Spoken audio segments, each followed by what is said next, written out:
미래형 장갑 차량 기술력으로 첫 선진국 납품 눈앞. 한화 디펜스, 라인메탈과 손잡으려 했으나 인지도 낮다며 거부 기술력 확보로 극복. 경량화로 방호기능 대폭 강화 기동성 확보 ISU, 고무궤도, 능동방어 등 미래형 기술 갖춰. 지난달 우리 방산업계에 희소식이 전해졌습니다. 치명적인 독을 가진 호주 독거미에서 이름을 딴 국산 보병 전투 장갑차 레드백 시제품 2대가 경기 평택항에서 배에 실려 호주로 향한다는 소식이었습니다. 한화 디펜스는 지난해 9월 미국 등에 쟁쟁한 방산 기업을 제치고 독일 라인메탈 디펜스 에링스 장갑차와 함께 호주군의 주력 장갑차 선정 사업 최종 후보로 선정됐습니다. 호주 정부는 2022년 2분기쯤 최종 사업자를 선정할 계획입니다.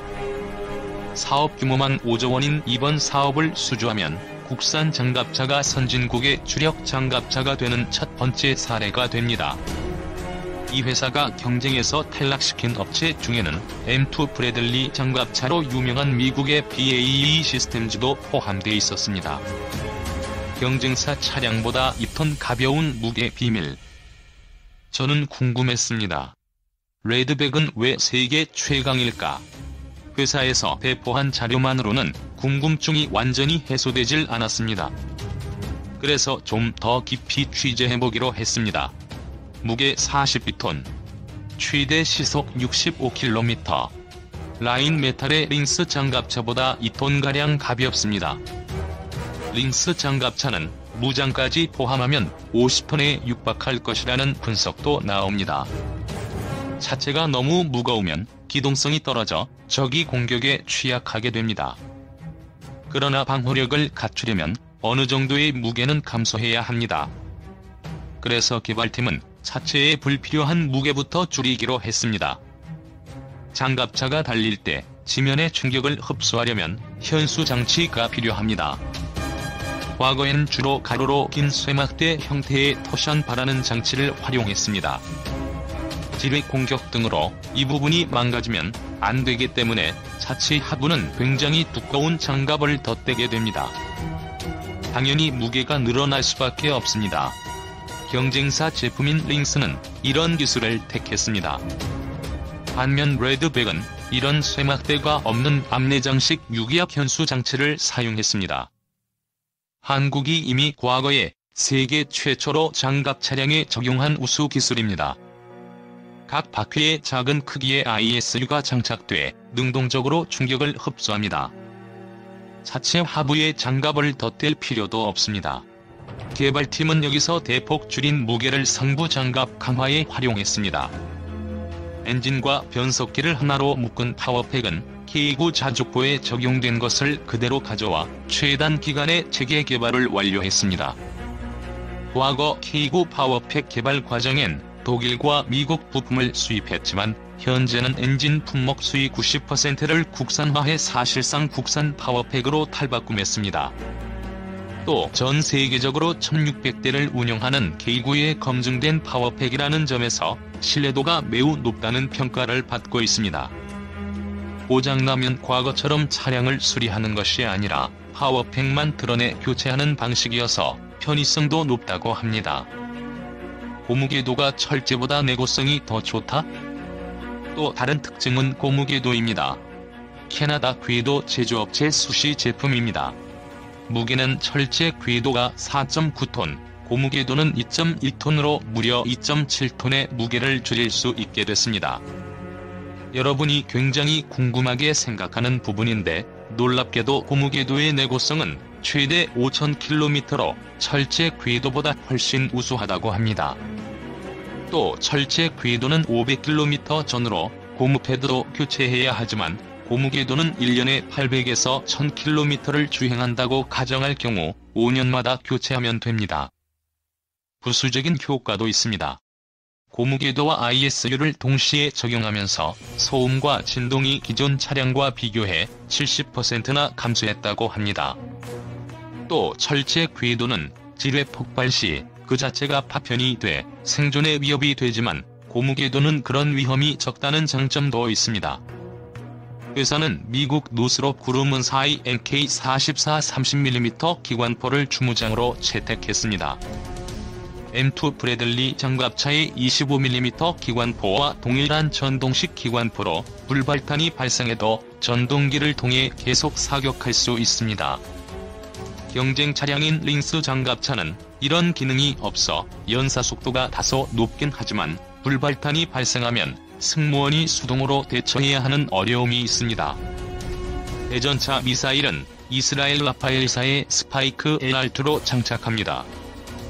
회사는 스파이크 미사일 발사대를 이미 개발해 체계 통합 기술력이 높은 이스라엘 엘빗 시스템즈와 손잡고 공동 개발을 진행하고 있습니다.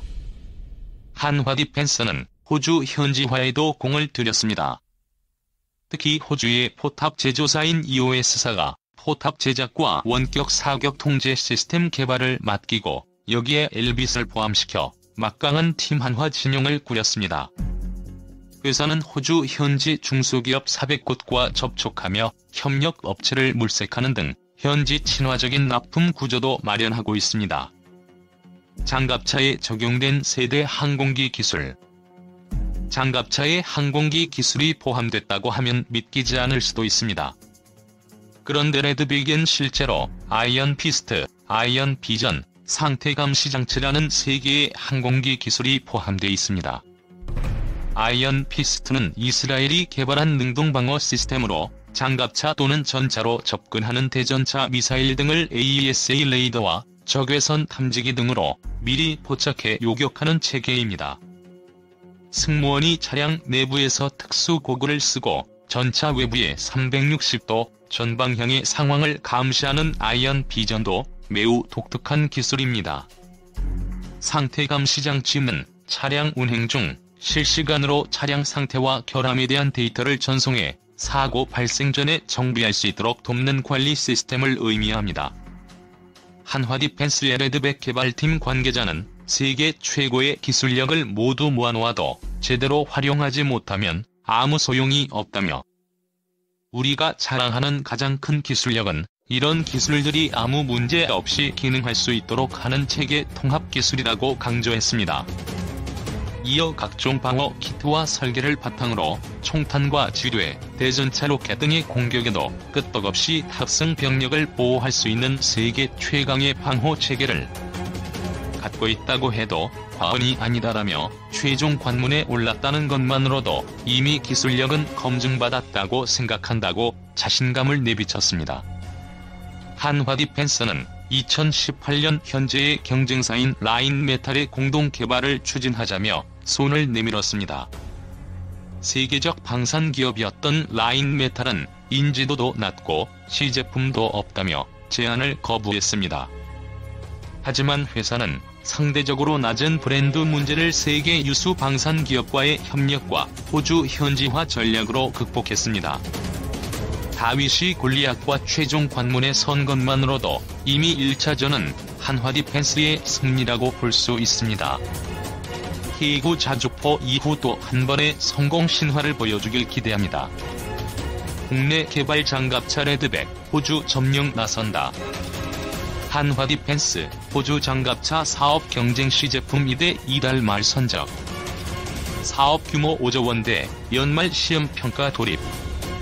국내 방산업체인 한화 디펜스가 개발한 장갑차 레드백이 5조 5,384억 원 규모의 호주 육군 장갑차 획득 사업을 따내기 위해 28일 호주로 출정한다.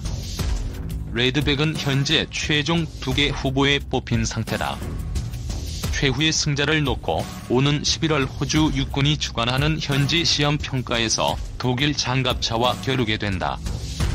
한화 디펜스는 지난 24일 호주 육군의 궤도형 장갑차 획득 사업인 랜드 400 페이즈 3을 위해 레드백 시제품 2대를 출고하는 출정식을 개최했다고 26일 밝혔다.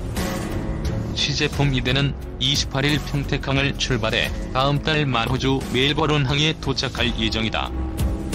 출정식에는 한화 디펜스 이성수 대표이사를 포함해 레드백 개발진과 임직원, 호주 현지로 떠나는 시험평가 지원팀 등 수십여 명이 참석했다.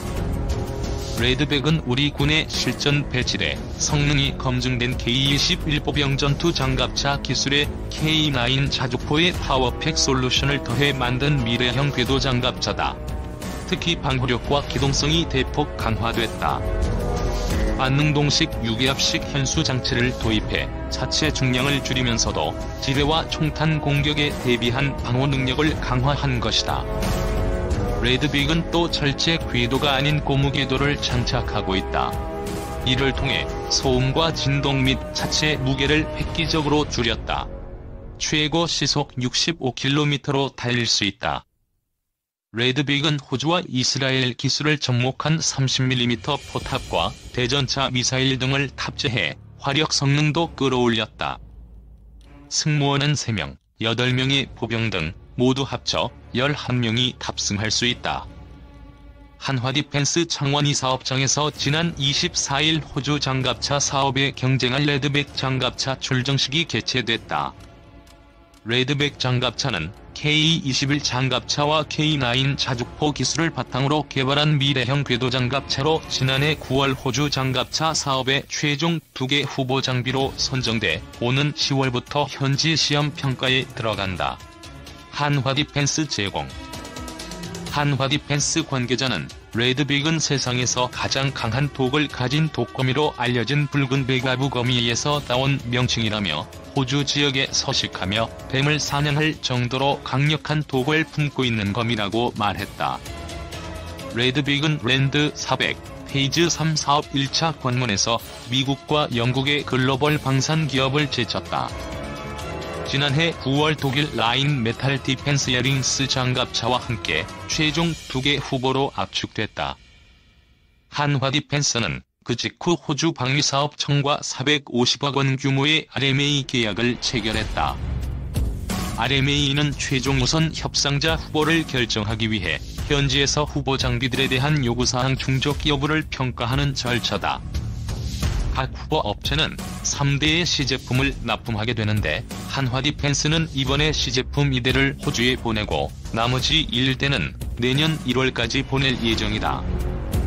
호주 육군의 랜드 400, 페이즈 3 사업은 차세대 궤도형 전투 장갑차와 계열 차량 8종 등 400여 대를 도입하기 위한 사업이다. 최대 12조 원의 사업비 중 장비 획득에만 5조 5,384억 원이 편성돼 있다.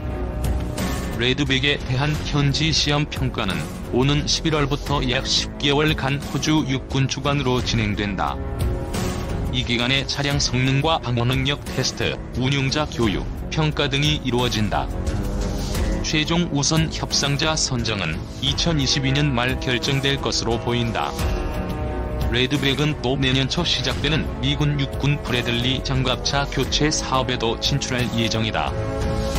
호주 사업에서 성공적인 결과가 나온다면 미군 장갑차 사업 수주도 활력을 받을 수 있다. 이 사업은 50조 원 규모다. 한화디펜스 이성수 대표이사와 레드백 장갑차 시험평가 지원팀이 지난 24일 창원이 사업장에서 열린 호주 출정식에서 기념 촬영을 하고 있다. 이성수 대표이사는 대한민국의 방위산업 기술이 새로운 시장을 선도할 수 있는 획기적인 계기가 될 것이라며 지상무기 체계 분야에서 쌓아온 역량을 결집해 시험평가에서 우수성을 입증하고 반드시 최종 후보에 선정될 수 있도록 노력하겠다고 강조했다.